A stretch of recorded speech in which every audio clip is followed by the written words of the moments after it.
একজন মহিলা যিনি হজ করে এসেছেন, সবার চোখে একজন ধার্মিক নারীর প্রতিচ্ছবি, কিন্তু সেই মহিলা নিজের মায়ের চোখে চোখ রেখে এমন এক অপমানজনক কথা বলেছিলেন যা শুনলে আপনার হৃদয় কেঁপে উঠবে। তিনি ভাবতেন জান্নাত তার জন্য নিশ্চিত, কিন্তু জানেন মৃত্যুর পর কি হয়েছিল? তার নিথর দেহ রেল লাইনের ওপর পড়েছিল।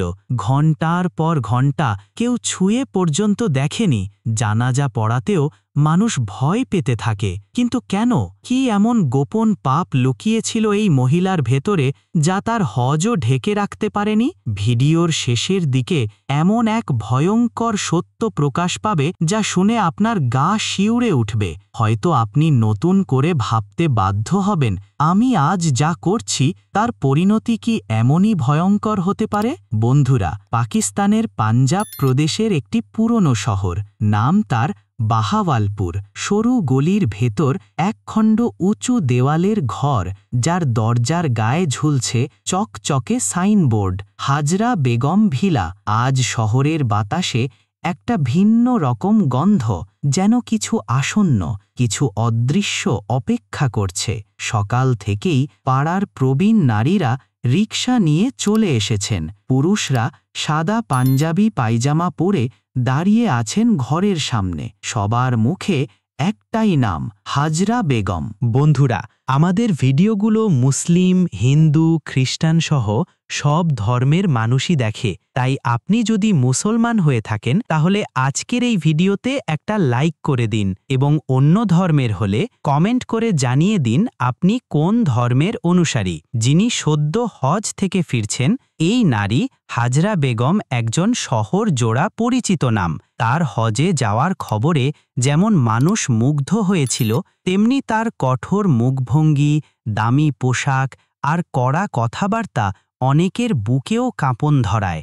আজ তিনি ফিরছেন মক্কা থেকে, আর মানুষ দেখতে এসেছে যেন এক মুকাদ্দাস আতা পবিত্র ধূলিকণায় পা রাখতে যাচ্ছে। একটি সাদা প্রাডো গাড়ি এসে থামল দরজার সামনে। গাড়ি থেকে নামলেন একটা সাদা চাদর পরা, সোনালি এমব্রয়ডারি করা বোরখা পরা নারী। মাথায় কালো সানগ্লাস, হাতে ঝকমকে ব্যাগ। গাড়ির দরজা খুলে দিল তার ব্যক্তিগত ড্রাইভার। নারীর পা পড়তেই আশপাশে থাকা লোকজন বলল, আল্লাহু আকবার, হাজরা বেগম জিন্দাবাদ। কিন্তু তিনি শুধু ঠোঁটের কোণায় একটুখানি হাসি টেনে বললেন, ওয়ালাইকুম আসসালাম। তার কণ্ঠে ছিল কোনো আবেগহীনতা, যেন এই অভ্যর্থনা তার প্রাপ্যই ছিল। সামনে এসে দাঁড়ালেন এক বৃদ্ধা, মলিন চেহারা, মাটির রঙা বোরখা পরা, হাতে এক বোতল জমজমের পানি। তিনি কাঁপা কাঁপা হাতে সামনে এগিয়ে এসে বললেন, বেটি হাজরা, জমজমের পানি ঘরের দরজায় ছিটিয়ে দি, যেন বরকত নামে। হাজরা একটু ভ্রু কুঁচকে তাকিয়ে বললেন, এ পানি ছিটিয়ে কি হবে? বন্ধুরা, এই রকম ইসলামিক কাহিনী ও শিক্ষণীয় ভিডিও দেখতে চাইলে আমাদের ইউটিউব চ্যানেলটি এখনই সাবস্ক্রাইব করে দিন। আমল না থাকলে পানি জাহান্নামেও পৌঁছায় না। তুমি বরং নামাজ কায়েম করো, আমাকেও শেখাতে এসো না। সবাই স্তব্ধ। বৃদ্ধার নাম আম্মি রাহিমা, আর তিনিই হলেন হাজরা বেগমের জন্মদাত্রী মা। গলির সবাই জানে কত কষ্টে একা হাতেই রাহিমা বেগম তার মেয়েকে বড় করেছেন। কাঁধে করে স্কুলে পৌঁছে দিতেন, নিজের খাওয়া কমিয়ে তার জন্য জামা কিনতেন। অথচ আজ সেই মা মেয়ের কাছে দাঁড়িয়ে অপমানিত। হাজরা চোখ তুলে তাকালেন না একবারও। ঘরে ঢুকে গেলেন মাথা উঁচু করে। তার পেছনে বন্ধ হলো দরজা, একটা ভারী কাঁচের দরজা, যার ওপারে এখন বন্ধ হয়ে গেল মায়ের প্রতি মমতা, শ্রদ্ধা ও কৃতজ্ঞতা। দিন যেতে লাগল। শহরের লোকজন বুঝে ফেলল যে হজ থেকে ফিরে হাজরা বেগম যেন আরেক রূপ নিয়েছেন। তার ব্যবহারে নতুন এক অহংকার, কথাবার্তায় তাচ্ছিল্য, চোখে অবজ্ঞা। প্রতিদিন বিকেলে তার ঘরের বারান্দায় বসে থাকেন তিনি। সামনে গরম চা, হাতে মোটা তসবি। কেউ সালাম দিলেই তিনি একবার তাকান, তারপর বলেন, এই শহরের লোকজন নামাজ রোজা ছেড়ে বসে আছে, কেউই জানে না জাহান্নাম কত কাছে। একদিন আম্মি রাহিমা গিয়ে বললেন, বেটা হাজরা, এত কঠোর হয়ে গেছ কেন? ছোটবেলায় তো তুমি খুব কোমল ছিলে। হাজরা দাঁতে দাঁত চেপে বলল, আম্মি প্লিজ আমাকে হাজরা বেগম বলো, আমার মর্যাদা আছে। তোমার মতো গ্রামের মেয়েদের মতো নরম কথা আমার মানায় না। এ কথার পর আম্মি চুপ হয়ে গেলেন। সেই চুপ থাকার ভেতর ছিল শত ঝড়, তবুও তিনি কিছুই বললেন না। রাতের বেলা তিনি ঘুমান বাড়ির পেছনের রান্নাঘরে, একটা পুরনো চটের তোষকে। আর সেই ঘর হাজরা বেগমের ড্রয়িং রুম, বুজুর্গ মেহমানে ভরা। হাদিস কিতাব পড়া হয়, কিন্তু সেই ঘরের ভেতর এক ফোঁটা ভালোবাসা ঢোকে না। এক সন্ধ্যায় কিছু নারী তার কাছে দোয়া চাইতে আসে, বলে তাদের ছেলেমেয়ের জন্য কিছু কোরআনের দোয়া পড়ে দিতে। হাজরা বেগম হাসেন, তোমাদের ছেলেমেয়ে ঠিক হবে? দোয়া পড়ে আগে নিজেরা ঠিক হও। আল্লাহ অলসদের দোয়া কবুল করেন না। লোকজন হতবাক হয়ে ফিরে যায়। জিহ্বা যেন শানিত ছুরি, আর সেই ছুরির কোপ সবচেয়ে বেশি পড়ে তার বৃদ্ধা মায়ের ওপর। একদিন আম্মি শুধু বললেন, তুই হজ করে এসেছিস কিন্তু মমতা শিখে আসিসনি রে মা। এ কথার পর সেই রাত যেন এক অশুভ রাত হয়ে নেমে আসলো। ঘরের বাতি জ্বলে জ্বলে নিভে যায়। হাজরা বেগমের ঘর থেকে শুরু হয় অদ্ভুত শব্দ। ঘড়ির কাঁটার টিকটিক শব্দ যেন মনের ভেতর খোঁচা দিতে থাকে। ছাদের ফাঁক দিয়ে ঢুকে পড়ে ঠান্ডা হাওয়া। তার দামি পারফিউমের ঘ্রাণও আজ বদলে যায় একরকম গন্ধে, যেটা যেন শরীরের পচা দুঃস্বপ্নের মতো। সেই রাত থেকেই শুরু এক অদৃশ্য যাত্রা, যেখানে শুরু হবে এক দুঃস্বপ্ন যার শেষ কোথায় কেউ জানে না। হাজরা বেগমের ঘরে সেই রাত যেন আর সাধারণ রাত ছিল না। ঘুম তার চোখে আসেনি। ঘরের ভেতর বাতি টিমটিম করে জ্বলছিল, আর বাইরে রাতের শীতল বাতাস জানালার ফাঁক দিয়ে ঢুকে পড়ছিল তার রক্তে।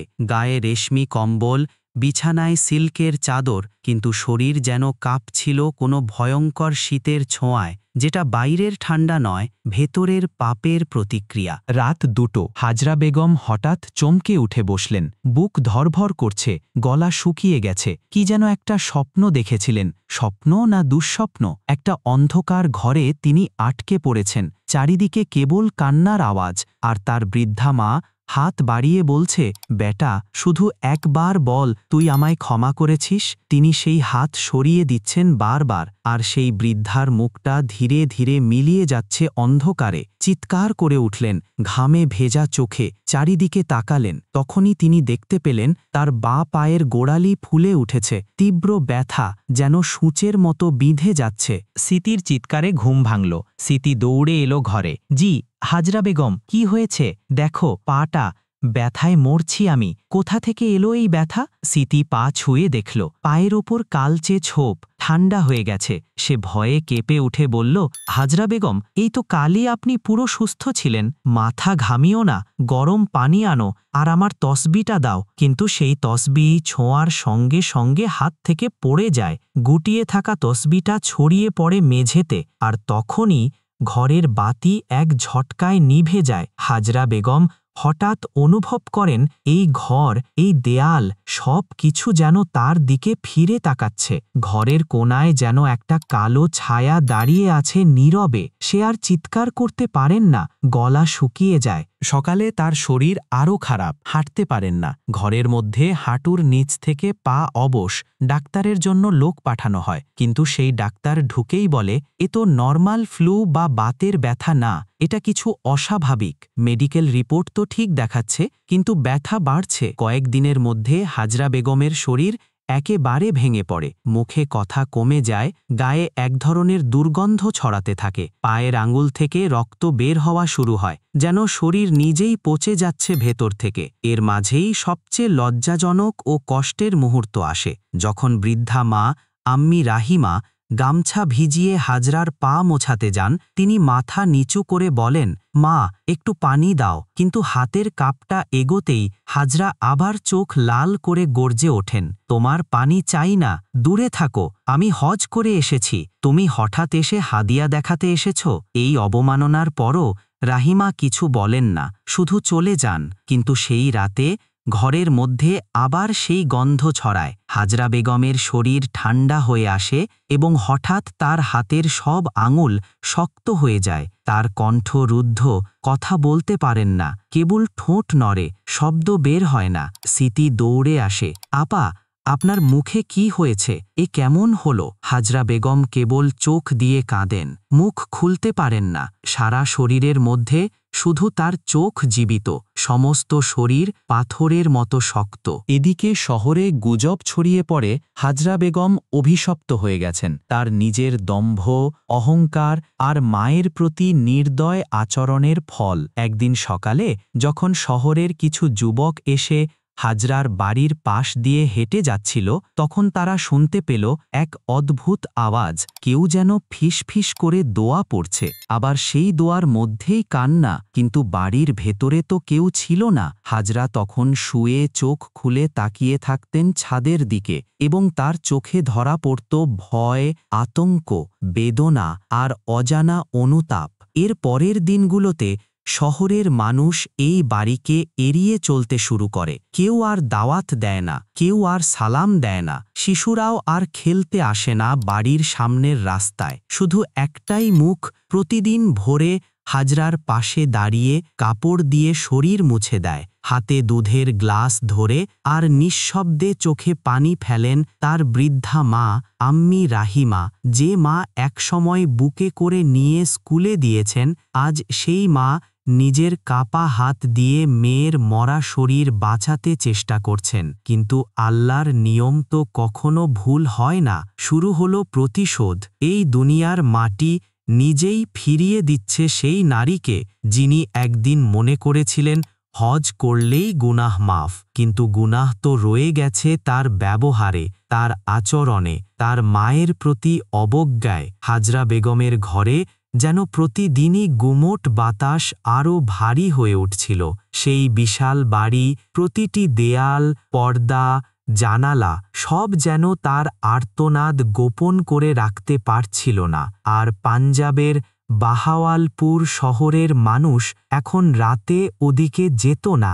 এমনকি সন্ধ্যার আজান দিলেও পাশের বাসার বাচ্চারা বলতো, আমি ওই হাজরা খেলার বাড়ির দিক দিয়ে যাব না, রাতে ওখান থেকে কাঁদার শব্দ আসে।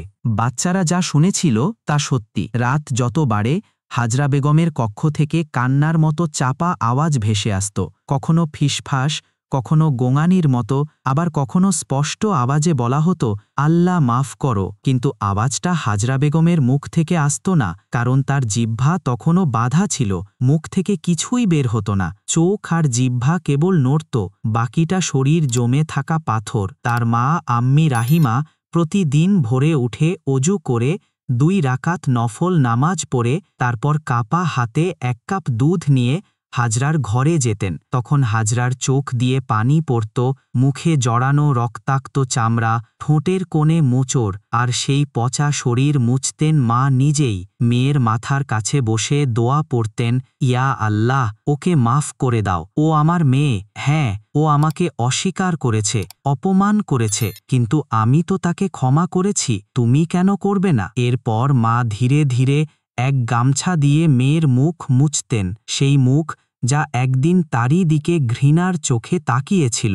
একদিন দুপুরে হাজরা বেগমের গলার ভেতর থেকে এক ধরনের গর্জন শোনা গেল। প্রথমে সবাই ভাবল সে হয়তো কথা বলার চেষ্টা করছে, কিন্তু শব্দটা মানুষের নয়, এটা যেন পশুর গর্জনের মতো। সিতি দৌড়ে বেরিয়ে এসে পাশের বাসার আন্টিকে বলল, আন্টি, আমি আর পারি না, আমি ওনার চোখে কেবল দুনিয়ার অভিশাপ, ভেতরে কি জানি বাস করছে। সেই রাতেই সিতি পাকাপাকিভাবে চলে যায়, আর ফিরে আসে না। ঘরের অবস্থা আরও খারাপ হয়। হাজরা বেগমের শরীরের ত্বক একেবারে খসে পড়ে, বুকের পাঁজর দেখা যায়, কাঁধের হাড় বেরিয়ে আসে, চোখের নিচে কালচে দাগ, আর নাকের পাশ থেকে গলে পড়ে এক ধরনের হলুদ রস। শহরের লোকজন তখন মুখে মুখে বলতে থাকে, ওই ঘরে দোয়া কাজ করে না, ওর জিহ্বা তো মায়ের বিরুদ্ধে উঠেছিল, আল্লাহ জিহ্বাই বন্ধ করে দিয়েছেন, ওর শরীর পচে গেছে, মাটিও নেবে না তাকে। অভিশপ্ত হাজরা। একদিন মাগরিবের সময় শহরের মসজিদের ইমাম মাওলানা মনির কি ঘোর লাগা আওয়াজ শুনে তাড়াহুড়ো করে পেছনের দরজা দিয়ে বেরিয়ে যান। তিনি বলেন, আমি নামাজ পড়াতে পড়াতে স্পষ্ট শুনলাম কেউ জোরে জোরে বলছে, আল্লাহ, আমি তো হজ করেছি, আমাকে কেন ফেলে দিলে? কিন্তু ইমাম সাহেব পাশে দাঁড়ানো এক যুবক বলে ওঠে, আপনি তো একা ছিলেন মসজিদে। হ্যাঁ, আর কণ্ঠটা মেয়েদের ছিল। এরপর লোকজন আরও আতঙ্কিত হয়ে পড়ে। আর সেই সময় আম্মি রাহিমা ক্রমশ দুর্বল হয়ে যাচ্ছিলেন। হাঁটার সময় লাঠির প্রয়োজন হতো, কিন্তু তবুও প্রতিদিন ঠিক ঠিক হাজরার ঘরে গিয়ে বসতেন, কোরআন শরীফ হাতে নিয়ে একের পর এক সূরা পড়তেন। তিনি বুঝে গিয়েছিলেন তার মেয়ের শরীর আর মানসিকতা আলাদা হয়ে গেছে। এই রোগ চিকিৎসার নয়, এই রোগ আতার, এই রোগ পাপের, অহংকারের, আর সবচেয়ে বড় মায়ের অবমাননার। তারপর সেই রাত এলো। রাত তখন ৩টে বাজে। গা ছমছমে নিস্তব্ধতা। হাজরা বেগমের ঘরের ভেতর মৃদু আলো জ্বলছে। তখনই শুরু হয় প্রচণ্ড কান্না। কিন্তু এবার কান্নার আওয়াজ শুধু হাজরা বেগমের নয়, দেয়াল যেন কাঁপছে, জানালার কাচ যেন হিমশীতল বাতাসে কাঁপছে। আর সেই ঘরের ভেতর থেকে ভেসে আসে কণ্ঠ। একজন নারী বলছে, তুই কোরআন মুখে নিয়েছিলি, কিন্তু পেছনে দোয়া করা মানুষটাকে তুই অবমান করেছিলি। এখন কে দেবে তোকে পানি? সেই সময় আম্মি রাহিমা ধীরে ধীরে উঠে দাঁড়ালেন। বয়স ৭৫, কিন্তু সেই রাতে তার ভেতরে যেন এক আধ্যাত্মিক শক্তি জন্ম নিয়েছিল। তিনি গিয়ে হাজরার মাথার কাছে বসলেন, মাথায় হাত রেখে বললেন, মা, যদি শোনার ক্ষমতা থাকে, যদি বুঝতে পারো, তাহলে এবারও বলছি, আমি তো মা, তোকে মাফ করেছি, তুইও বল, আম্মা মাফ করে দাও। হঠাৎ হাজরা বেগমের মুখ কাঁপে, ঠোঁট দুলে ওঠে, গলা দিয়ে ফিস ফিস শব্দ বের হয়, আম্মা। আর এর পরেই তার চোখ বেয়ে নামে এক ফোঁটা জল। কিন্তু সেই ফোঁটা শুধু অনুতাপেরই ছিল না, ছিল ভয়, লজ্জা ও নীরব দুঃখের, যা আর কখনো প্রকাশ করার সময় পাবে না সে। ভোরবেলা যখন মোল্লা কাশিফ আজানের জন্য মসজিদে মাইক ছুলেন, তখন তিনি থমকে যান। ঘরের ভেতরে গিয়ে জানান হাজরা বেগম মারা গেছেন। তবে তার মৃত্যু আর ৫ জনের মতো ছিল না। তার দেহটা যেমন ছিল তেমনিই রয়ে গেল। বেঁকে থাকা হাত, চোখ খোলা, ঠোঁট নীল, শরীর পচা কিন্তু হালকা। কেউ জানে না কিভাবে এভাবে তার রূহ বের হলো, কিন্তু সবাই বুঝে গেল এই মৃত্যু শান্তির নয়, দণ্ড ছিল। হাজরা বেগমের মৃত্যুর খবর ছড়িয়ে পড়তে দেরি হয়নি। বাহাওয়ালপুর শহরের সেই গলি, যেটা একসময় তার পদচারণায় গর্বিত ছিল, আজ সেখানে শুধু স্তব্ধতা। সকালের প্রথম আলো ফোটার আগেই লোকজন জড়ো হতে লাগল তার বাড়ির সামনে। কিন্তু আশ্চর্য ব্যাপার, কেউই শোক প্রকাশ করছিল না। কারোর মুখে কোরআনের সুর, দরুদ, ফাতেহা কিছুই ছিল না। একজন বৃদ্ধা বললেন, এক সময় উনি বলতেন, আমিই জান্নাতি। আজ আল্লাহই দেখিয়ে দিলেন কার দোয়া লাগে আর কার দরকার ছিল শুধুই দম্ভ ভাঙার। শোনা যাচ্ছে হাজরা বেগমের মৃতদেহ পড়েছিল তার শোবার ঘরে। চোখ দুটো খোলা, ঠোঁট কিছুটা ফাঁকা হয়ে নীলচে রঙে, মুখে জড়ানো ছিল মৃত্তিকার মতো গন্ধ। তার শরীর পচে গিয়েছিল এমনভাবে যেন দুনিয়ার মাটিও তাকে আর গ্রহণ করতে চায় না। সেই সকালে হাজরা বেগমকে গোসল দেবার জন্য গ্রামের ২ জন নারী আর ৩ জন যুবক আসেন। কিন্তু গোসলের শুরুতেই সমস্যা দেখা দেয়। গোসলের পানি নোংরা হয়ে যাচ্ছে। দেহ থেকে কিসে যেন হলুদ গন্ধযুক্ত তরল বের হচ্ছে, যেন আগুনে পোড়া মাংস ধুয়ে দিচ্ছি। একজন কাপা কণ্ঠে বলে উঠল, কোনো মতে গোসল শেষ করা হলো, কিন্তু কাফনের কাপড় গায়ে লাগানো যায় না। কাপড় রক্তাক্ত হয়ে যাচ্ছে বারবার। অবশেষে যে কাপড়ে মোড়ানো হলো তাও এক ধরনের কালচে দাগে ভরে গেল। নামাজে জানাজা পড়ানোর জন্য ডাক পড়ল কারি কাশিফ সাহেবের। তিনি বললেন, আমি জানাজা পড়াতে রাজি, কিন্তু আগে একবার পরিবারের কাউকে সামনে আনুন। সামনে এলেন শুধুই একজন, আম্মি রাহিমা। কাপা কাপা গলায় তিনি বললেন, আমার মেয়ের অনেক ভুল হয়েছে, কিন্তু সে তো আমারই রক্ত। আমি তাকে ক্ষমা করেছি, আপনারা দয়া করে দোয়া করুন। তবুও মানুষ দ্বিধায় ছিল, অনেকেই জানাজা পড়েনি। যারা পড়েছিল তাদের চোখে ছিল ভয়, কণ্ঠে ছিল সংশয়। এরপর দাফনের সময় আবারও এক বিস্ময়। 6 জন যুবক মিলে তার মৃতদেহ বহন করছিল। মাত্র 200 মিটার দূরের কবরস্থানে নিতে হিমশিম খাচ্ছিল তারা। দেহটা অস্বাভাবিক ভারী, হাড্ডি শুদ্ধ শুকিয়ে গেল মনে হচ্ছে, যেন পাথর টেনে নিয়ে যাচ্ছি। কেউ একজন কাঁধ থেকে কফিন ফেলে দেয়। সেই মুহূর্তে কাফনের গায়ে পড়ে থাকা অংশ খুলে যায়, মাথা এক পাশে ঘুরে যায়, চোখ তখনও খোলা। তাড়াতাড়ি আবার কফিন ঢেকে কবরস্থানে নিয়ে যাওয়া হয়, কিন্তু সেখানেও শেষ নাই। কবর খুঁড়ে প্রস্তুত করা হলেও যখন লাশ নামানোর সময় আসে, তখন এক অদ্ভুত ঘটনা ঘটে। জানাজার কাফন সরে গিয়ে মৃতদেহ নিচে পড়ে যায়, গড়িয়ে পড়ে মাটিতে। মুখ থেকে এক ফোঁটা ঘন কালো রক্ত বেরিয়ে আসে। আশপাশে দাঁড়িয়ে থাকা মানুষজন ছিটকে সরে যায়। ইয়া আল্লাহ, এটা কি অবস্থা! এই তো সেই হাজরা বেগম, যিনি হজ করে এসে মা বাপকে নিচু চোখে দেখতেন। শেষমেশ কাফন কিছুটা খুলে গিয়েছিল বলেই সাদা কাপড়ের মধ্যে তার পচা দেহের একাংশ দেখা যায়। যারা কবর খুঁড়েছিল তারাও মুখ ফিরিয়ে নেয়। এক হৃদয় বিদারক গল্প। শুধু একজনই পাশে রইলেন, আম্মি রাহিমা। চুপচাপ, মাথা নিচু করে, চোখ বন্ধ করে ফিস ফিস করে বললেন, ইয়া আল্লাহ, ওর দাফন যেন শেষ হয়, দয়া করে মাফ করে দাও। এরপর এক অলৌকিক শান্তি নেমে আসে। বাতাস হালকা বইতে শুরু করে, চারপাশ নিঃশব্দ হয়ে যায়। লাশ দাফন করা হয়, মাটি চাপা পড়ে যায়। কিন্তু এরপরে কবরস্থানে যাই হোক না কেন, সেই কবরের মাটি শুকিয়ে থাকে।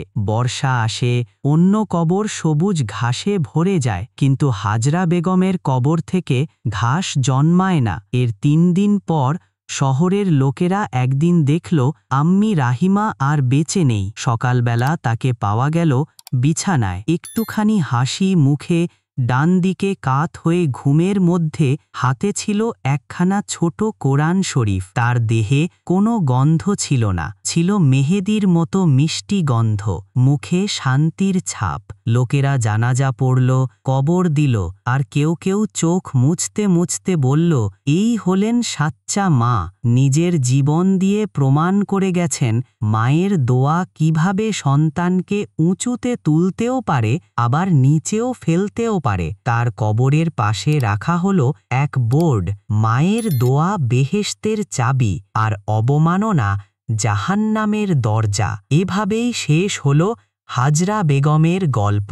আজও যখন কেউ তার সন্তানের প্রতি অহংকারী হয়, মা বাবাকে অবহেলা করে, তখন শহরের প্রবীণরা বলেন, হুঁশিয়ার হন, হাজরা বেগমের গল্প মনে। আর এই গল্প নয় শুধু এক জীবন্ত শিক্ষা, গোটা বাহাওয়ালপুর শহরের মানুষ আজও সেই নাম উচ্চারণ করে না ভক্তিতে, করে ভয়ে।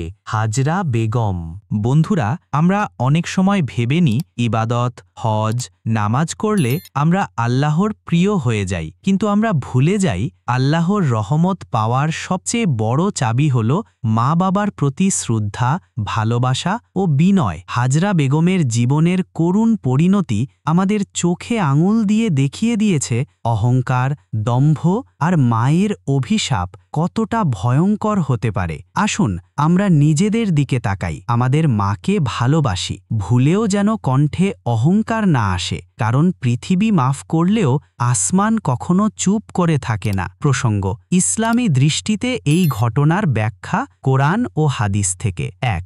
মা বাবার প্রতি সৎ ব্যবহার ফরজ। তোমার প্রতিপালক আদেশ দিয়েছেন যে তাকে ছাড়া অন্য কারো ইবাদত করো না এবং বাবা মায়ের সঙ্গে সৎ ব্যবহার করো। তাদের একজন অথবা উভয়ে যদি তোমার জীবদ্দশায় বার্ধক্যে উপনীত হয় তাহলে তাদের উফ বলো না, ধমক দিও না, আর তাদের সঙ্গে সম্মানসূচক কথা বলো। 2 মা বাবার অবাধ্য হওয়া মহাপাপ। রাসূলুল্লাহ সাল্লাল্লাহু সাল্লাম বলেন, তোমাদের কি আমি সবচেয়ে বড় গুনাহগুলো জানাবো না? সাহাবায়ে কেরাম বললেন, হ্যাঁ হে আল্লাহর রাসূল। তিনি বললেন, আল্লাহর সঙ্গে শরিক করা, মা বাবার অবাধ্য হওয়া। সহিহ বুখারী 5973, সহিহ মুসলিম 8097। 3 হজ করার পরও যদি চরিত্র ও ব্যবহার ঠিক না থাকে, হজ বা নামাজ রোজা তখনই কবুল হয় যখন সেটা আমাদের আখলাক ও আমলের পরিবর্তন আনে। রাসূল সাল্লাল্লাহু সাল্লাম বলেন, যে ব্যক্তি হজ করে এবং অশ্লীল অথবা পাপ কাজ করে না, সে এমন অবস্থায় ফিরে আসে যেমন সে মায়ের গর্ভ থেকে সদ্য জন্ম নিয়েছে। সহিহ বুখারী 1521, সহিহ মুসলিম 1350। তবে যদি হজের পরও আচরণে কোনো পরিবর্তন না আসে,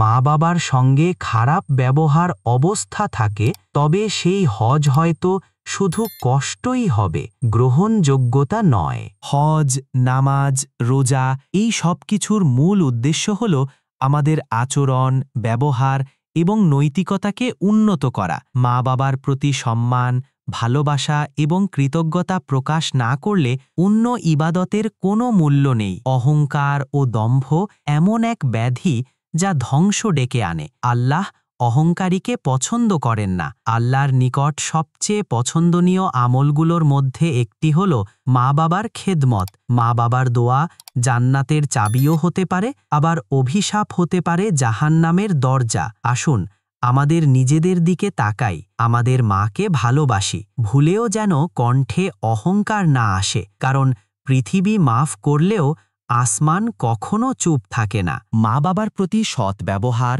প্রতিদিন দোয়া ও খোঁজখবর নেয়া এগুলো খুব জরুরি। নিয়মিত সালাত, কোরআন তেলাওয়াত ও দোয়া পড়া আমাদের আত্মাকে পরিশুদ্ধ করে। যে কোনো ইবাদতের পর নিজের ব্যবহার খতিয়ে দেখা যে আমি কি সত্যিই বদলেছি, এটা খুব গুরুত্বপূর্ণ। মাফ চাইতে শেখা, বিশেষ করে মা বাবার কাছে, এটা অনেক বড় গুণ। অহংকার ছেড়ে বিনয়ী হওয়া, অহংকার, গর্ব ও আত্মপ্রশংসা থেকে দূরে থাকা এবং নিজের দোষ খোঁজা, অন্যকে নয়, এগুলো আমাদের সব সময় মনে রাখা উচিত। একজন মানুষ হজ করলেই জান্নাতি হয়ে যায় না যদি তার আচরণ ও আমল কোরআনের শিক্ষার সঙ্গে না মেলে। হাজরা বেগমের কাহিনী কল্পনা হতে পারে, কিন্তু বাস্তবেও এমন অনেক ঘটনা ঘটে। তাই আমাদের উচিত নিজেদের জীবনটা আল্লাহর সন্তুষ্টির জন্য সাজানো এবং মা বাবার সন্তুষ্টি অর্জনের জন্য চেষ্টা করা। আল্লাহ আমাদের সবাইকে সত্যিকার মুমিন বানান, মা বাবার খেদমত করার তৌফিক দান করুক। তো বন্ধুরা, এই ছিল আমাদের আজকের ভিডিও। এই ভিডিওটি আপনার কেমন লাগলো তা আমাদের কমেন্ট করে জানিয়ে দিন। বন্ধুরা, এগুলো কোনো কোরআন ও হাদিসের ঘটনা নয়, এগুলো আমাদের সমাজের বাস্তব ঘটনার ওপর ভিত্তি করে নির্মাণ করা এবং কোরআন হাদিস দিয়ে বর্ণনা করা হয়েছে কিভাবে এগুলোর সমাধান করা যায়। আপনি কোন দেশ থেকে ভিডিওটি দেখছেন তা আমাদের কমেন্ট করে জানিয়ে দিন। বন্ধুরা, এই রকম ইসলামিক কাহিনী ও শিক্ষণীয় ভিডিও দেখতে চাইলে আমাদের ইউটিউব চ্যানেলটি এখনই সাবস্ক্রাইব করে দিন। তো দেখা হচ্ছে পরের কোনো ভিডিওতে। সেই পর্যন্ত মহান আল্লাহ আমাদের সবাইকে সঠিক পথে থাকার তৌফিক দান করুক। আমিন।